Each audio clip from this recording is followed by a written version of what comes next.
So Thomas Kuhn last century explained that when a model is in crisis, when the model we're using, it cannot answer all the questions we're having, then we enter into a real scientific revolution, and we need to find a new paradigm. And I feel that that's where we are. And we are there, and still our medical schools are teaching with the old paradigm. So this is why you ask, why you say, why so many doctors still don't understand or don't adopt or are not agreeing with a holistic view, because they have been taught with the old model, with the mechanistic model, and that model, we know that it is in crisis. So let me tell you a little bit about this new model, or this changing in paradigms, and we're still in the midst of this. If we in our Western world, we share the experience of Copernicus, who was the first one who started saying that it was not the Earth in the center of the solar system, but the sun. And it took 100 years at that point to adopt this new paradigm. So I'm not saying it will take 100 years for us to change our paradigm in medicine, but there is an inertia of people who have been trained in the old paradigm, and we still need some time, to adopt the new one. So Thomas Kuhn, what he said is, it's not a question of, disposing all the knowledge we have up to now, but what we need is a different view. It's looking at the same data, but from a different view.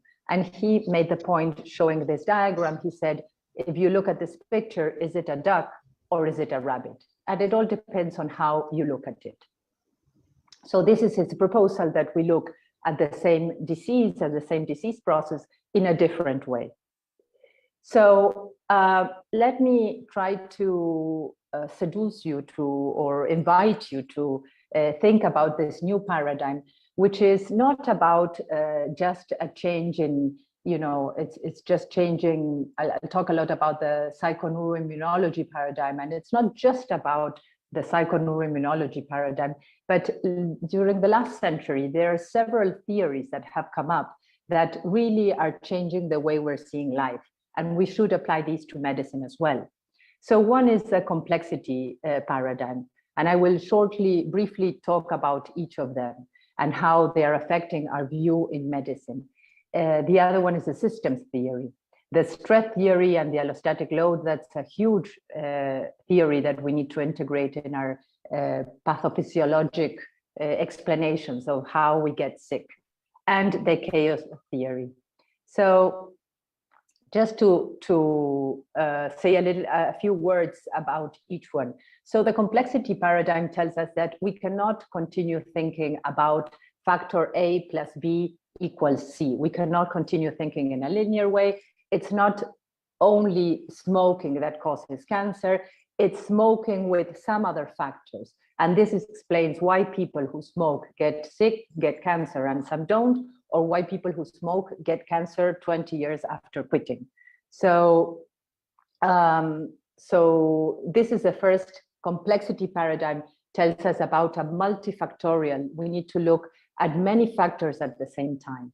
And also this paradigm is very interesting because it tells us about the concepts of equifinality and multifinality. What it means is that people might have the same final result, but they may come from different paths. So I explained this by saying 10 women may have breast cancer, the same stage, the same type of breast cancer, but their way to getting to their cancer may be a very different one. One may be because of hereditary risk factors. Another one may be because really a poor taking care of their body, poor lifestyle. Another one may be after a very intensive and traumatic years of a lot of stress, and all these factors. And I'm not saying it's one factor, but we will see in some examples how there are major factors that play a major role, and then there's some other minor factors. So we need to look at, so these 10 women may have the same cancer, but they need different treatment. They might need the same surgery, the same radiation therapy, hormonal therapy, but what led them to get sick needs to be balanced, and in that sense, they need a different treatment, each of them.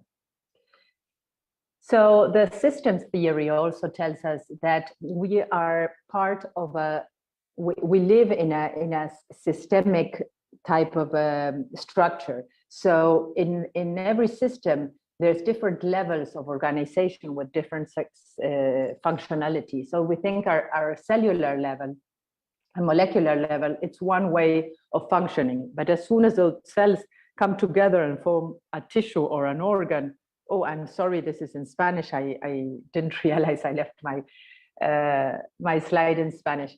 So as soon as the cells organize in tissues and then in organs, then there's new structures and new functionalities that emerge. And then the organs and systems form a human being, and then many human beings form a community, a population and a community. And what this theory says that if one something is affected at one level of the system, all the other levels will get affected. And clearly we can see nowadays that if our community gets affected, we are affected. And it's probably that at our cellular level will get affected. And let me make just one parenthesis to say that nowadays, and all my sympathy and my compassion for everybody in the world who's suffering, but I know India is going through a very difficult time nowadays with the COVID. We had them in our news in Argentina yesterday. So obviously, if our community is suffering and we're being, we have sorrow and we are preoccupied and we are in fear, that will affect, and we will see now, according to the PNI, how it will affect ourselves and even our internal organs, because if we are in fear or in anguish, we will be producing stress chemistry inside us, and this will be affecting our organs. So it's very important to understand that whatever, wherever we are, the environment where we move, how the environment is at home, at work, the people we talk to, the information that we take in every day, it will be affecting us. And even if we say, no, I live isolated from my community, I have nothing to do with my neighbors, no, we're still affected because we're still part of a whole. So this is, we need to understand, and whenever there's something affecting one level of the system, it will affect the other levels, or it may affect, and if we raise awareness, we may do something to counteract the effects and try to keep the balance, even if we are going through a difficult time. So this is the system theory. And what it tells us also, even in adult medicine, we need to look at that adult within a social group. We cannot look at that adult as a single person isolated from whatever is going on in where they're living or where they're working. So the other big theory that came about in the second half of last century, is Hans Selye stress theory and allostatic load. And what he says is that we have this incredible mechanism, adaptive mechanism within us to be able to give an answer to whatever demand we are experiencing from outside. So life asks us, demands us to get up and go to work, demands us to take care of the children, demands us to, I have to run because it got late and I have something to deliver. So those are all demands. So we have this incredible adaptive mechanism inside us, which is this autonomic nervous system, part of the nervous system that doesn't need any directions from our cognitive, from our conscious brain, but it goes in autonomic. And what it'll do is, if we have a demand, instantaneously it will prepare us and our body to give a response to that demand.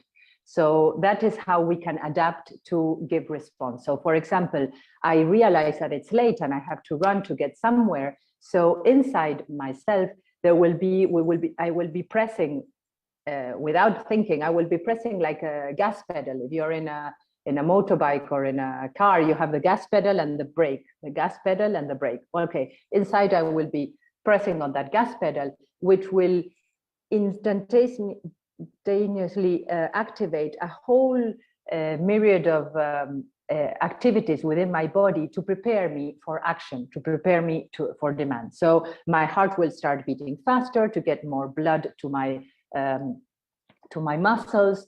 The blood will be recirculated, so wherever I don't need it, in the digestive system or in the reproductive system, in that moment, it will go where it will go to the brain and the muscles to think, to take decisions and to act. The sugar will go up, so I have more energy, etc., etc. So this is the stress reaction, and this is an incredible reaction. We have to put up with acute stress. But the normal, in order to keep us healthy, what we need is, after the stress pedal has been pushed, then we need to press the brake pedal in order to come back to a balance again. And this is what it's shown in this cartoon. So as we press that emergency button, but then we need to come back to a stable position again. And the problem is that nowadays we're living with so many demands that we're pressing that demand pedal, that gas pedal, all the time, and not letting time to come to rest and to balance again. So we keep accumulating this stress within us, which is called this allostatic load. Which what happens is that it's like carrying this big, heavy load within us every day, because of whatever we carry from the day before and the day before and the day before. So our ability to respond becomes more and more tired, more and more exhausted.